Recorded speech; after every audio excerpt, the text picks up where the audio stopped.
Բանկային քարտ ես օգտագործում։ Արի քեզ պատմեմ անվտանգության պահպանման մի քանի պարզ կանոններ, որոնք իմանալը շատ կարևոր է։ Կանոն համար առաջին. քո CVV կոդը քարտի ետևի մասում նշված 3 նիշը խիստ գաղտնի է։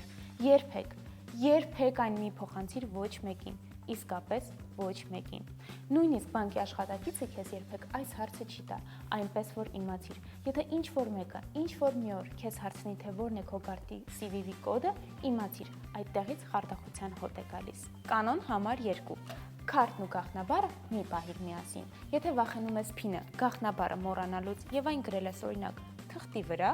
մի դիր այն նույն դրամապանակում, որտեղ քարտն է։ Քարտի կորուստի կամ գողության դեպքում ամբողջ տեղեկատվությունը միանգամից կանցնի օտարի ձեռքը։ Կանոն համար 3. Մի մոռացիր։ Յունիբանկում կարող ես ակտիվացնել SMS ծանոթությունների ծառայությունը։ Դրա շնորհիվ հնարավորություն կունենաս անմիջապես տեղեկանալ քարտով իրականացված յուրաքանչյուր գործարքի մասին։ Իսկ եթե ինչ-որ բան կասկածելի թվա կամ ունենաս աջակցության կարիք, Յունիբանկի սպասարկման կենտրոնը հասանելի է 24/7 ռեժիմով։ Ընդամենը զանգիր։ Այսքանը անվտանգության մասին։ Հետևիր էջին, դեռ շատ պատմելու բաներ ունեմ։